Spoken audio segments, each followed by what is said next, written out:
Amazing. Okay. Because I wanted to. Okay.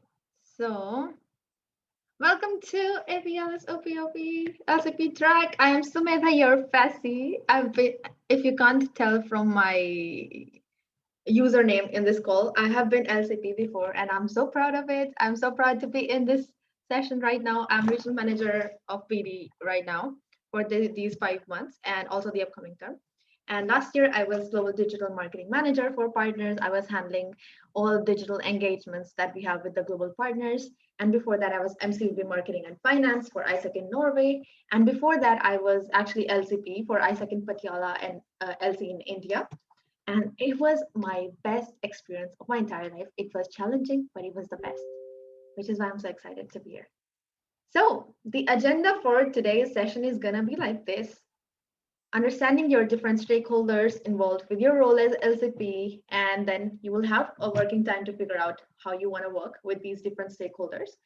And yeah, just you will be having a few not breakouts, but few personal working times. So expectations, please be interactive. Please be interactive. My energy kind of goes low if I don't know how you're feeling or how you're receiving my information, the things that I'm talking.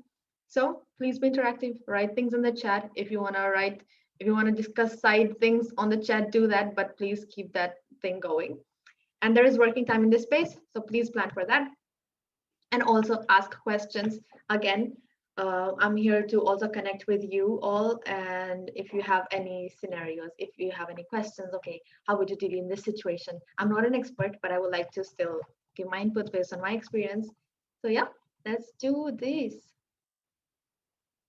So I would like you to write in the chat, what are all the people who are affected by your role as LCP? I know it's a very direct question, but think about it in a way that, okay, all kind of direction. You can go in all directions. It can even be the girlfriend of your EP. Just think in all directions, okay? And write in the chat.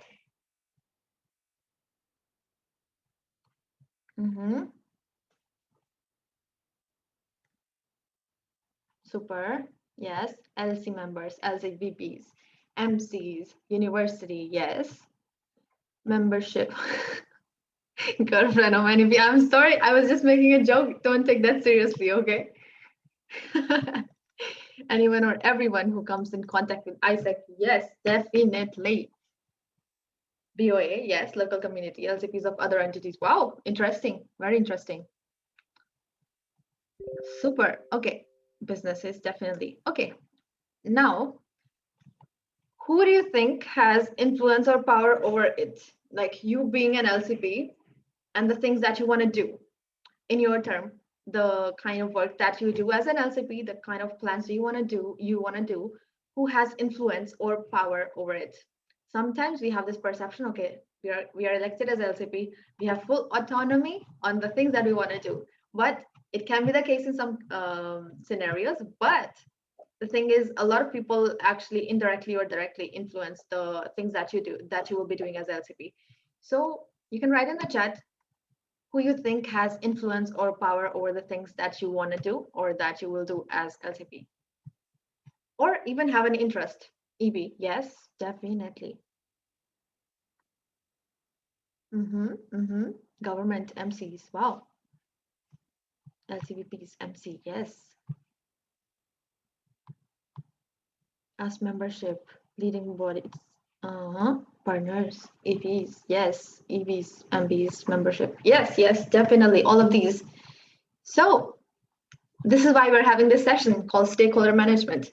And sometimes we might have this perception that we are elected as LCP, we are in charge of the LC, but actually having our external partners with us, the partners that you're having projects with probably, it might be a perception that only your LCVP's IGT or LCVP's BD are going to be related to them, but it's entirely going to be you who's going to be end responsible, who's going to be the, you know, the mascot for your LC, for mascot for ISEC in your local realities. So this is why it's really important for you to understand what stakeholder management is and how to do that.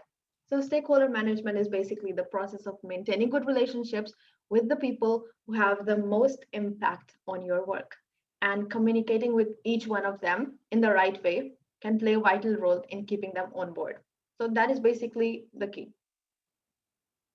I would like to ask from you if you've been on EB before, or if you were directly elected from not an EB role, what have been some of the challenges that you witnessed with stakeholders management, or that you think could be there when you become the LCP? You can also unmute yourself and talk, or just write in the chat.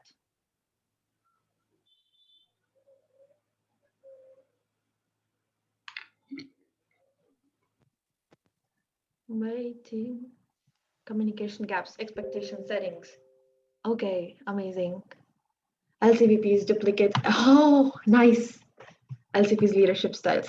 But okay, I would like to ask from I'm not sure if okay, Yamin from Myanmar.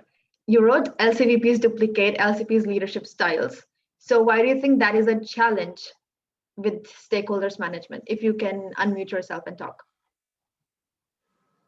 Okay, hi. So I'm from Myanmar and I'm representing Y2, my LC. So I think it is a challenge because LCP needs to be careful in every step, every action step that he treats to LCEBs, MC, or everyone. So I can see in my LC, like my LCP is such a data-oriented one, and he used trackers to figure out the things. And after this time, that everyone use trackers to be data-oriented, and it's like LCP is data-oriented, and then all the LC members become data-oriented ones. Yeah, this is why I think it is important and it's also challenging for LCP. Thank you so much for that sharing. Okay, we can move on. So why are we talking about again stakeholders management as LCPs? Why though? So basically, the things that you want to do, we can call them projects. The things that you want to implement. It can even be membership capacity building or membership culture. It can be labeled as a project. Okay. So number one, why you need stakeholders management is getting your projects into shape. You can use the opinions of your most powerful stakeholders to help define your projects at an early stage. These stakeholders will then more likely support you, and their input can also improve the quality of your project. Let's say you have a partner that you probably partner with for GB, and it's basically an NGO, or it's basically, let's say, a school, and you want to have a global village. If you have a good relationship with these stakeholders, they can probably provide you with a venue for hosting the global village. So it's things like these: getting your projects into shape, winning resources, making things easier for you, and also in times of challenges, also these are going to be the people who will give you more external perspective, and also probably get you out of those situations, because you need to think in all directions now that you're LCP. Winning resources, again, gaining support from powerful stakeholders can help you win more resources such as people, time, or money. This makes it more likely that your projects will be successful. Let's say organizing a career fair in the university. Your university, somebody said here, is your stakeholder, let's say the dean of student affairs or the dean of the university. And you want to organize a career fair in the university, but being an ISEC entity, probably you cannot, or you don't have that much support that you would require. So you have a good relationship with the dean, they understand ISEC, you have made a good representation of ISEC in front of the dean of the university, and then they understand the relevance, they are like, okay, go ahead, and they provide you with those resources. Also, building understanding. By communicating with your stakeholders early and often, you can ensure that they understand the benefits of your projects.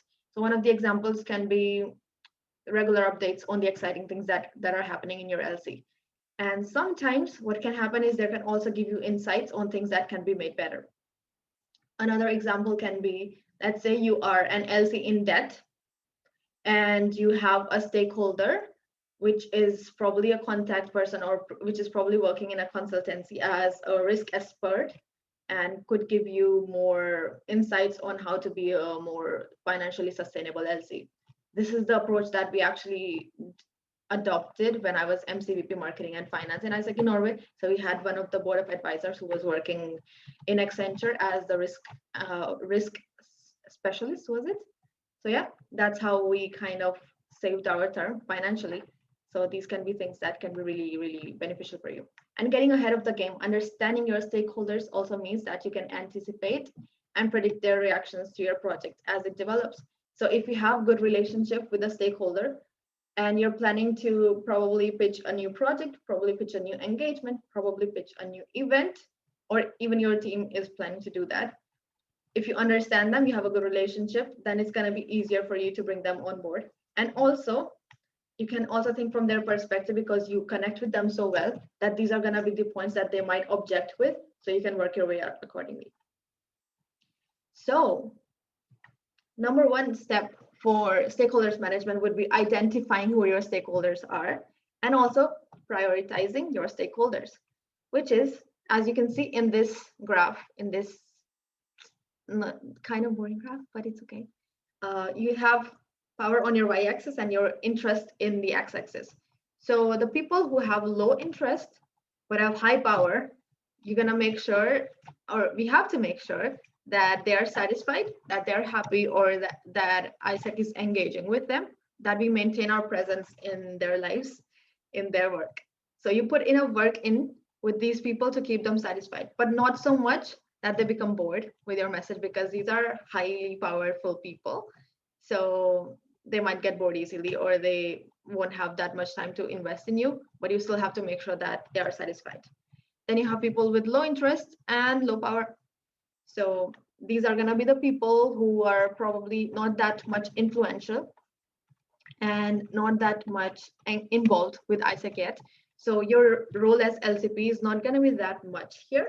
So you can just monitor them with minimum effort, monitor these people, assign somebody on your EB, or you can have a local support team or anything like that. And you monitor these people, but not bore them with excessive communication because again, they don't have any interest in you, they don't have any power. So why would you invest too much time and resources in them?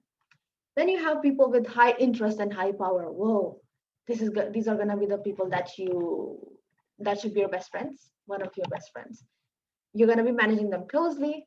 You must fully engage these people and make the greatest efforts to satisfy them. And then you have the people who have high interest but low power. And they are the people who should be kept informed that these are the things that we are doing because they're very interested to know. And you adequately inform these people and talk to them to ensure that no major issues are arising. People in this category can be also very helpful because these are the people that have high interest, so they can give you more insights.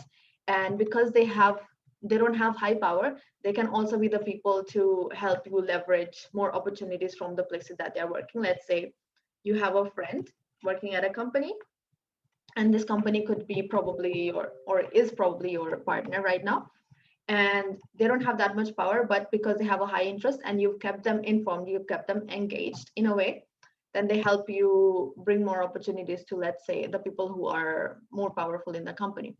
So things like that. Now we're going to have a working time for 10 minutes. I'm going to share this link with you. I'm going to check how many people are in this. Okay, this should be okay.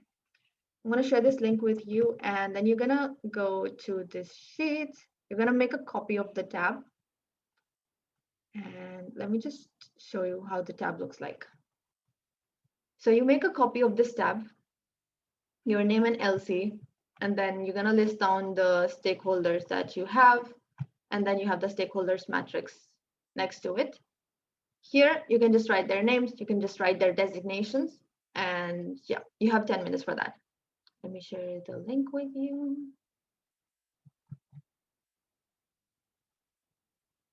If you, for some reason, if you cannot access it or use it because it's too much traffic on the sheet, then let me know and I can share with you another copy of the sheet.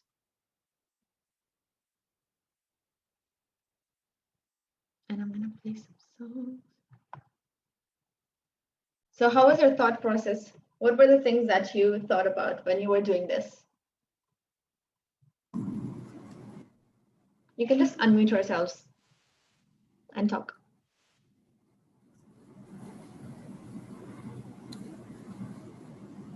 Anyone?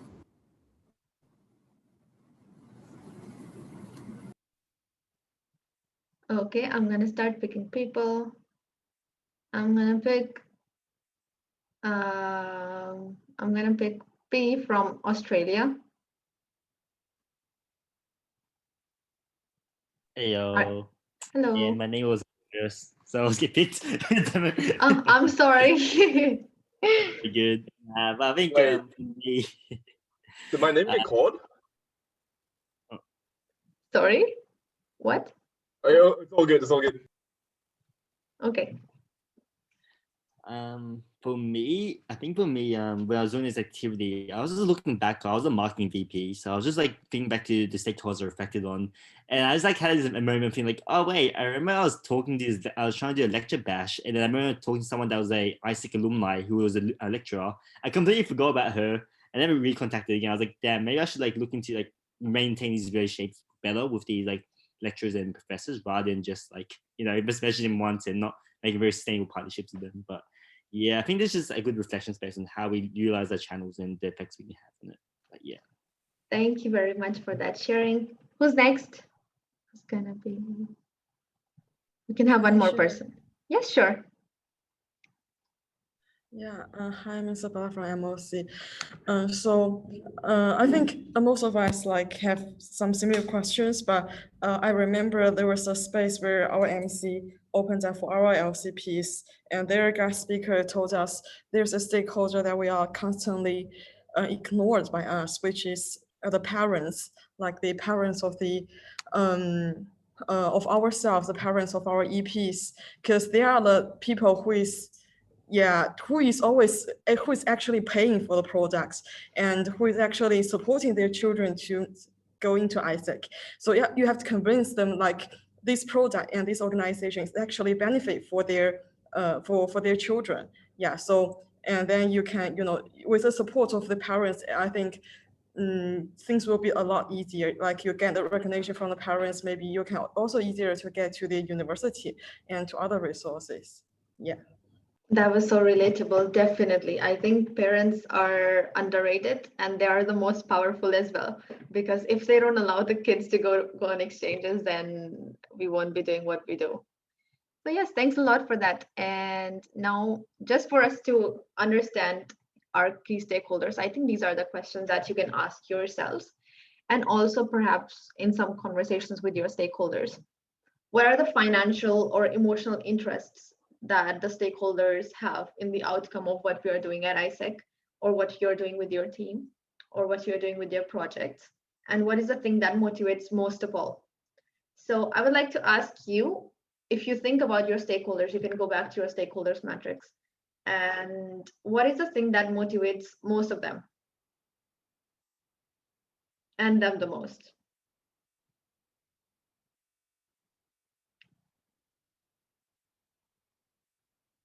You can take your time.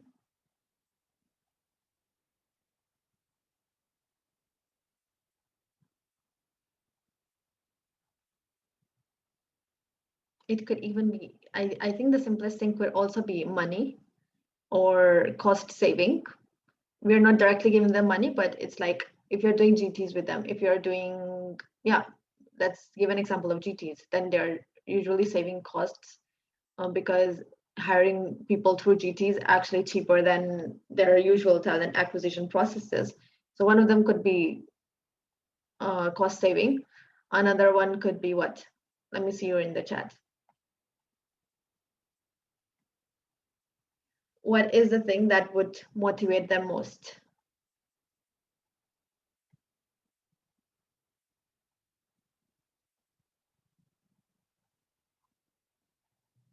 Anyone? You don't have, okay, alumni emotional interest. Definitely. I can relate to it so much.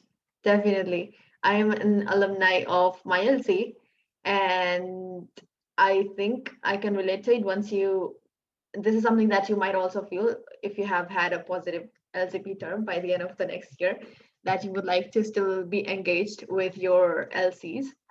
And yeah, they would usually have a high emotional interest to stay connected, to still kind of be involved in whatever is going on. Yeah, so we can move on. Thanks a lot for that, Javish. So yeah, we can move on to the next topic, which is let's strategize on how we can work with these stakeholders. we've identified what these stakeholders are, who they are. Maybe you've written their names or something. Okay, we have another sharing by Suprata. I reached out to alumni to connect. Yes, exactly. I can vouch for that. So we will follow 7 steps process to analyze our strategy for engaging with these stakeholders. Number 1 is the stakeholder. Who is it gonna be? Who is the person that you're gonna be working with? Then you have communication approach, which is what is their status? Is it managing closely? Is it keep satisfied? Is it keeping informed? Or is it just monitoring? And how often does this stakeholder want to receive updates, and in what form or channel? So this is going to be your communication approach. Is it going to be newsletter, or do they use maybe emails? Do they use probably, let's say, or is a meeting the better way to just communicate with them? Key interests and issues. What information do they want from you, and what is their interest that they have in the outcome of your work? Is it positive or is it negative? Any cases of positive would be, let's say, sorry, alumni research. Yeah, I know, right? One of the interests that they could have in the outcome of your work could be, let's say, in a university, if they want to brand themselves as a university, which is very international, very global. So that could be the interest that they have in the outcome of what you're doing as ISEC. Another interest in the outcome of your work, let's take Isabella's example. If it's the parents, if it's positive, it could be giving their kids opportunities. If it's negative, maybe their kid had a negative experience. Or what if something happens to their kid when he or she is on an exchange? So that could be a negative outcome of it. Next one, current status. What is their current opinion of your work? What do they think of ISEC? What do they think of you as a person? That is also very important. And is it based on good information? Do they just have biases? Do they just have presumptions? Do they just have things that they've heard from other people? Or is it actually based on good information? If they have a negative image of ISEC in their business or in their minds personally, is it based on just stories, or is it based on their personal experiences? And if it is based on their personal experiences that are justified, then have you had time to, or are you able to still communicate with them on how things can get better? And who influences their opinions generally? And who influences their opinion of you? Is it a person who is probably higher in the management in some company, and they're not directly involved with you, but who influences their opinion of you? Maybe it's another person in their company who has sent their child on an exchange and didn't have good experience, and then they tell that person to the management that, okay, ISEC is careless, ISEC is not good, la, la, la. So that could be influencing their opinion. So to think in that degree as well. And are they advocates, supporters, neutral, critics, or blocker? So advocates, amazing, love them. Supporters, amazing, love them. Neutral, it's okay. You can make them supporters or advocates. Critics, are these the people who have negative perception of you, negative image of you because of a reason? Then you can work on changing that. Are they blockers, that they're a big no-no? They're just not gonna even focus on you, that they're not even gonna give you another chance. So just better to focus your energy somewhere else. Desired support. What level of support that you want from each one of them? Is it high? Is it medium? Or is it low? Probably, let's say it could be the mayor of the city. If it is your stakeholder, just getting an example. What is the level of support that you want from each one? Mayor of the city, super low. If it is the student club related mentor in your university, we call them faculty advisors. In the universities, if you are registered as a student club, then it could be high support for continuing your activities. Then the message is needed. What do you need to say to persuade your stakeholders to support you and to engage with your project? What is the approach that you're gonna take when it comes? Are you gonna go with a presentation? Are you gonna go with, let's say, a poster? Could be anything. It could be a piece of paper. It could even be a video that you're gonna showcase. It can be anything. What is gonna be the message, and what is gonna be your way of persuading them? And what is in it for them? What is their benefit? for engaging with you, and highlight again benefits of your project will bring value to the organization and to the individuals. And action and communication. If they're not likely to be positive, what will win them to support you, your project? So if you already know this person, you already understand these people from the questions that you answered previously, what do you think could be the reason that they will not likely be that positive when you try to onboard them to your project, you try to onboard them or you try to sell them something? And what will with them around to support your project? Maybe they've not had a positive experience in the past. So what can you do to get them on board again, build a relationship? And if you don't think that you will be able to win them around, how will you manage their opposition? This is also very important, because you cannot just be in a situation that, okay, it's not going to happen, or you see like it's impossible to win them around and there is a challenging conversation and you just walk out of the room. You cannot do that. So working time again, you pick 3 of your managed closely stakeholders and then you plan on how you work with them. If you go to the sheet, I've already made, wait, just a moment, sorry. I've already made this here. And yeah, you can go ahead and start filling this. It will take 15 minutes. You choose 3 of your managed closely stakeholders, and then we're going to come back and share with each other.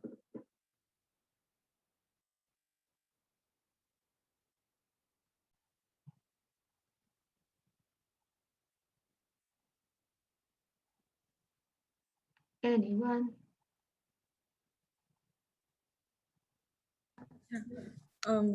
Sure. Hi, can I share? Yeah.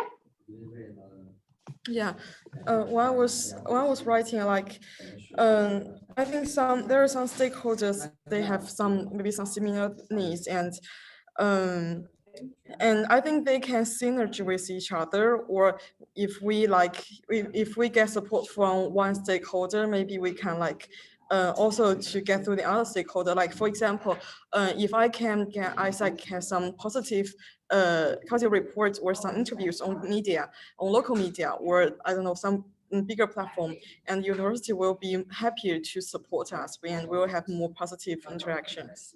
Yeah. So I think maybe we can, when we are dealing with one kind of stakeholder, we can consider others to, I don't know, have some positive interactions, and yeah, maybe we can achieve more with 2 or more stakeholders together.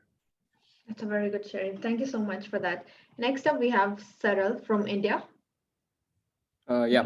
Yeah. So I was always worried about stakeholder management because this was not a thing which I've done before.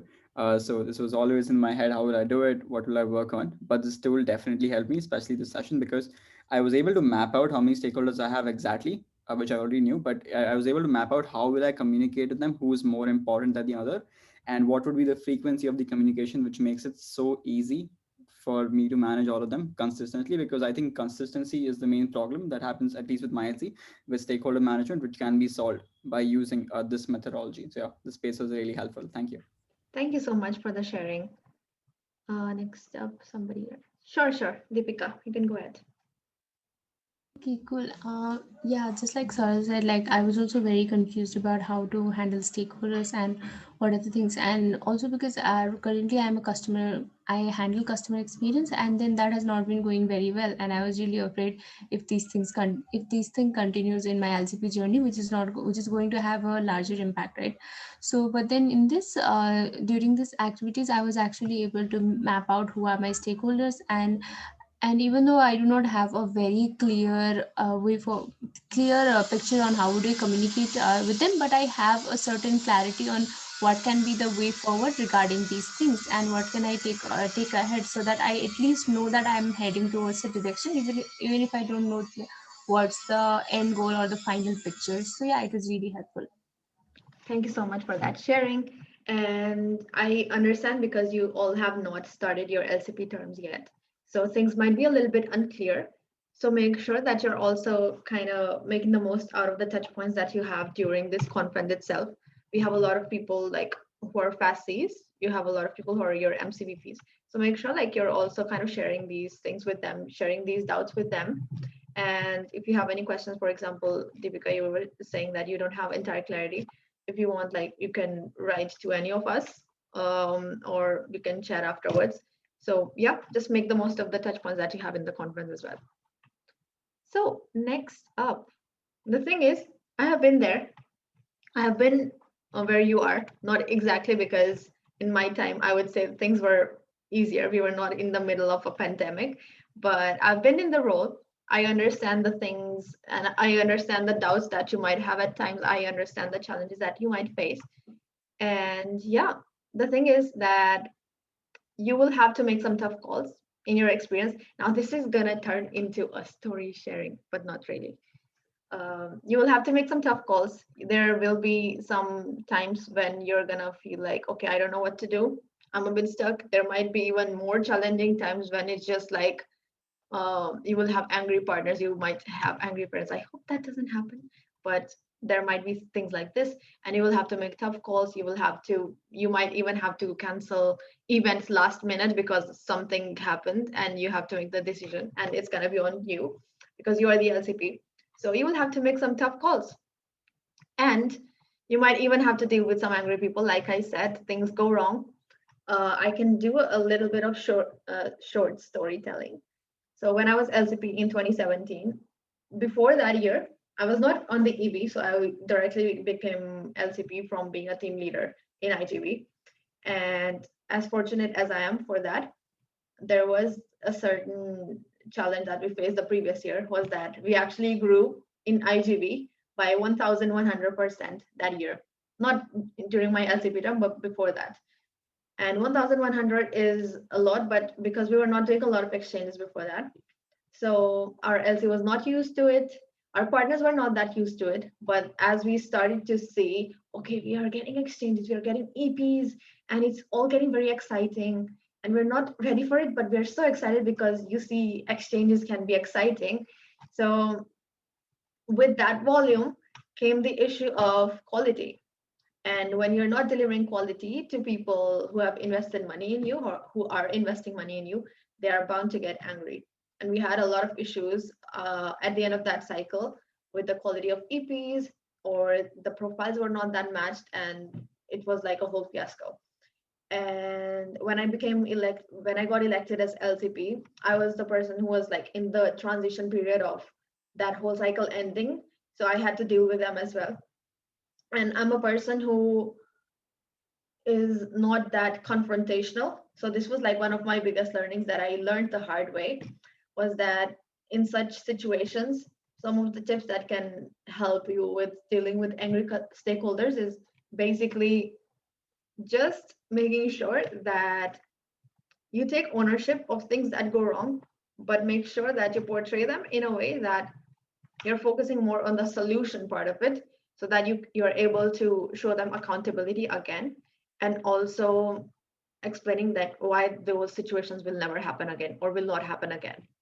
So some of the tips for dealing with the angry stakeholders would be practice reflective listening. If you were there in the checkout yesterday, Daisol said how to deal, was it yesterday or day before yesterday? So it was about mental health, how to deal with a person struggling with mental health, like reflective listening. And when you respond, you make sure that they understand the things that you understand the things that they're trying to convey to you. So one of the things can be, okay, you totally fucked up my investment, you totally fucked up the quality this year, and it was not up to the expectations, you fucked up this project, things like that. And you practice reflective listening by saying that, okay, I understand, I see what you're saying, and I understand how this affected you. And yeah, and these were the things that we could have done better, and you take ownership. And other than that, a more practical side of it can also be you consider their biases. If they're angry, are they angry really because something went wrong? Or are they just angry because they just think Isaac is shit? Do they just think that things always go wrong with Isaac? Do they just think it? Or do they actually have, like, is it actually based on facts? Or is it actually based on their experiences? Or is it just something that they heard maybe from a colleague, maybe from their friend, maybe from their kid? So yeah, you consider their biases and deal with it accordingly. And you tap into the beginner's mind. You put yourself into their shoes as to how, if you were the one who was being affected, whose investment perhaps, if you invested something in ISEC and things didn't go as planned, how would you like the LCP of that LC to deal with you? So you tap into that beginner's mind and you let go of your fear and you take ownership. Sometimes we can get defensive when it comes to owning up to external stakeholders because we don't want to appear the smaller person.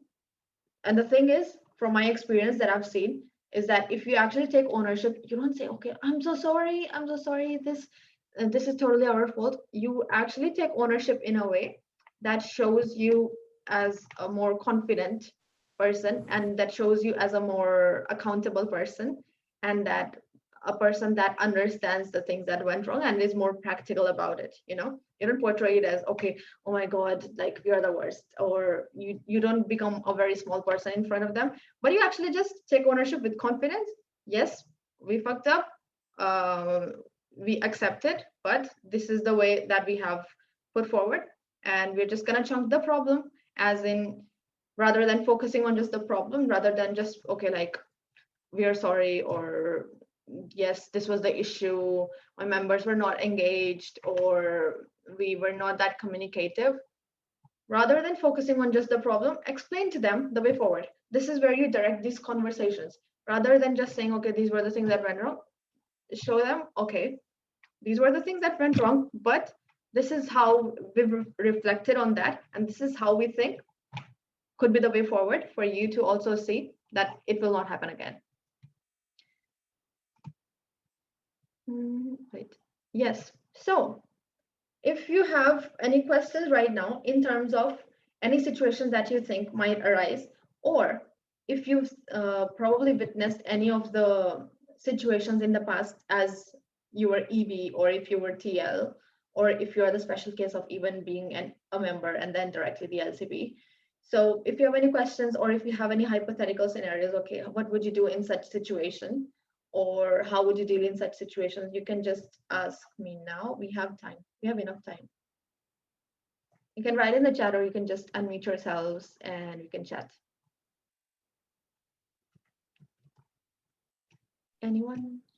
Can I ask? Oh, sorry. Can we first? Sure, sure.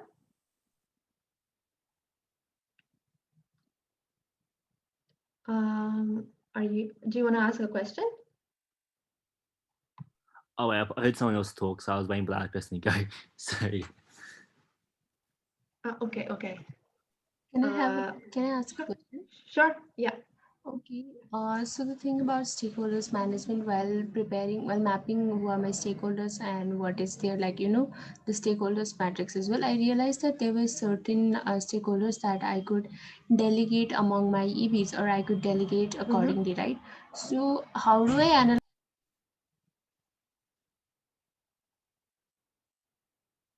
You're muted. Sorry, yeah. So how do I analyze when is the right time to delegate certain stakeholders management to my EBs or to my VPs, or to a certain department, and when is the right time that myself as an LCP, I'm the end responsible. I mean, at the end of the day, I'm the end responsible. But then while dealing with them, so how do I analyze the right time to delegate it or take it in my own hands? Okay, so for this situation, I think all of us are going to go through it. What I would suggest you is actually have this activity of mapping out your stakeholders and mapping out the activities that they're going to do with your EB as well. So you divide them not in terms of like all the stakeholders, but stakeholders that are relevant to them, and then you segment it out. But at the end, I think you can, once you do that together with your team, it's going to become clear to you like what are the things that they're going to take care of. But at the end, I think the role of the LCP is always be informed of every single stakeholder that you have, even if it's not relevant to you, even if it's not that relevant to you, because at the end, it's you. Anything could happen, and you have to be aware of it. So this is what I would recommend. You can, when you go into planning with your EBs, or even in your selection process, you can include it as in like, what do you think are the stakeholders, or just have this activity in your planning spaces. Okay, we have another question. How do you let go of Thank the... you so much, Sumi. You're welcome. How do you let go of your fear before addressing and fixing the problem that arose? Okay, this is a tough one. So like I said, I'm not that confrontational person. And at the end, I think it's just gonna come in a way. From my experience, it just came in a way that I'm the LCP, and if anything happens, or if anything happens to this LC, or if there is any issue at all, I just need to stand up and take care of it. I think it's just the moment of desperation that is gonna make you brave enough to do that. But how do you let go of the fear before addressing and fixing the problem? I think you can just start with the small steps of first being confident enough that the solution that you're going to propose to this stakeholder is good enough, because once you're confident that you've totally thought this through, that you've totally mapped it out why these situations can never happen again, then you're good to go. You will be confident enough to stand up and say like, okay, these were the things that we could have done better, but we've thought this through and this is our plan. So I think that should make it happen. But yeah, I get what you're saying. Is there anything else? Tian, you want to go? I want to ask a question, but I'll let Tian go first because he had one before. Oh, okay. Thanks, Tian. I think for me, you for stakeholder like analysis and prioritization, you put like power and interest as like the in the matrix. But for identification, are there like other factors we can consider when prioritizing stakeholders? Like factors like what? I mean, are there any other sort of ways that we can like analyze like stakeholders other than like power and interest to like see like, I guess, to see like how we can prioritize them instead of just those two, I guess. I think you can start with these simple questions, like everything that you do as ISEC, as an LCP, who are all the people that are affected by it, and then you will get the list. I think this is the most simplest way forward. Then you will get a list and then you learn how to prioritize it. But when it comes to your role and managing stakeholders, I think it's very important to prioritize based on where you invest your best time and resources in, because you will have a lot to do. I'm not sure if it makes sense. Sort of. Just thinking if it's more like, like are there any sort of, other than power and interest, it was more than that. Like, can we consider other things on top of that we can maybe assess the stakeholders that you recommend, or are these two like probably the most, I guess, important? Is there something else that comes to your mind? Maybe urgency. Urgency as in what they require? Like maybe some stakeholders need to be like managed sooner than others, I imagine. Like, so I imagine those ones would be like probably managed even closer, for example. Okay, so that's like, what you're just like that's just like an example that comes to my mind. I was just like curious to see. Yeah. I think in this part that you're saying, like urgency or something like that. So this is basically to create a map of where you're gonna put more of your time and resources in. But the strategy part is where you can kind of innovate and kind of see like what are the things that you require. For example, when it comes to urgency, or let's say, you can include it in action and communication. It doesn't have to be just these two questions. These are just the examples for you to think about. And when it comes to urgency or something like that, you can put it in a way that, okay, I'm gonna communicate to them every 2 weeks because this is a partner or this is a stakeholder that requires more of my attention. And if it's a partner that is urgent, I think that also would mean that they have higher interest, or they have. Does it make sense? Yeah, sort of. Yeah, I guess. I don't want to maybe keep time, just to be conscious of time. So I'll let others ask questions. Yeah. Okay. Next up, who's it? There was one more person. Okay. Oh shit, yeah, me got. I think my question for you is more like a question about learnings, but I guess like In terms of like the alumni, like, I think during this space, I was more like a delegation space for me, but I was thinking like, oh, like we never managed our alumni network really effectively, especially from like outside. So I was wondering like, how can we best engage, or what are like GCPs or ways of engaging? Because like, I think we were talking in the chat and stuff like that, and Lee was like saying like, it's good to engage alumni, but it's being intentional with it, and like making sure you just don't engage for the sake of it, and you have something planned for them. So I was more asking questions like, how would we effectively engage alumni with initiatives and things we can do with alumni to, like, I guess, engage and help with our brand and stuff like that. That was more a question I had. Would anyone like to share their GCPs for this? I have some things, some ideas that I can share, but maybe somebody else here has some things that they've done in the past. Anyone?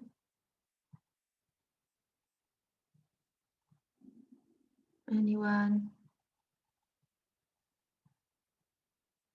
Okay, I can share with you. One of the things that my home LC, I'm not sure if he's here or not, but my home LC, what they did when the pandemic started was they started getting back in touch with the alumni. It's not just about finding out opportunities, but if you're just looking at ways to engage with them, they were just having capacity building workshops or capacity building spaces because nobody was able to do operations, and they were trying to engage the membership as well. So they got in touch with the alumni who were experts in certain skills. Let's say it can be data management, it can be financial management, it can be human resources, it can be branding, it can be sales. So they held workshops like this with the membership. And they also had a few master classes for the students. So that was also kind of cool, because when you are based in a university, that LC is based in the university. If you're based in a university, you have access to online classes, these direct infrastructure that is responsible for organizing such events. So yeah, this is something that you can do. Other than that, what else you could do is, yeah, there's something that ISEC Alumni International is doing. They just have externals come to connect with externals, as in the past alumni who are well set in big companies. Last week or 2 weeks ago, I had a mentorship call with one of the alumni from ISEC in Australia, was it? I'm not sure. He was PAI actually initially, and then he's originally from India, Australia. And then they had basically how the businesses are evolving in current context, and they were just sharing it with their entire network, and people engage with them. So it's just things like these. But if you're actually talking about alumni engagement that leads to revenue, then that is something entirely different. Yeah, I think it was more like lines like a local level, like how they can like interact with us at local local LC level, and see like how they can help us with branding. Yeah, doesn't have to be revenue, but I think just branding. And also one of the other ideas I can also give you is that when you have alumni, if they're well set up, they also have a good professional network. And the best channel for professional networking today and professional branding is actually LinkedIn. So you just make a post. It's just an afterthought or a before thought of the engagement. You post a LinkedIn post thanking the speaker, or this is the person that I really look up to. And that way you're also kind of bringing them more of ISEC branding or things like that. It's just small things. And being an alumni of like my home LC, I know that I would I like that. 2 weeks ago, or was it 1 month ago? I'm sorry, I have this habit of losing out the timeline. But I chaired my LCP elections in the LC, and that was a good way for me to connect as well. So just simple things like that. Okay, sounds good. Amazing. Okay, so yeah. So yeah, just to sum up, actually, you carry the brand of ISEC with you, and brand is something that matters a lot today, that matters a lot, that is going to matter not just today, but in the coming years. And the thing is, the brand that you build today, or in your term as LCP, through the projects and the relationships that you're going to build, will be how ISEC is perceived in the coming generations. And it is so important to realize that the relationships that you create, the relationships that you sustain, the projects that you create, the kind of brand that you are building will be how ISEC is seen, or ISEC is supported in the coming generations, not just your successor generation, but even like 3, 4, 5 years after that. and it holds a lot of weight. The brand that you build, the relationships that you create. Again, being an LCP, it's going to be one of the most memorable years of your entire freaking life. It's going to be amazing.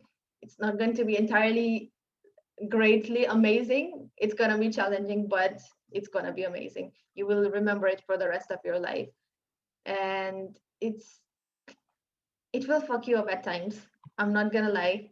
And you're going to love it because it is so special, and it is something that is going to teach you so many things in terms that not even managers of like 10 years, 15 years will get to experience. It's something of that intensity.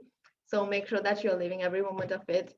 Make sure that you actually enjoy it. Make sure that you're learning from the challenges, learning from the successes, and taking your team together with you. And yes, this is it from my side. You can stay in touch with me. You can just write to me on Zoom chat. I'm almost in every session because I just love conferences and I miss people. So I'm in every session that you will be in probably. You can just write to me on Zoom chat. You can connect with me on LinkedIn or Instagram. And yes, we are just 1 minute up. Sorry about that. Thank you very much.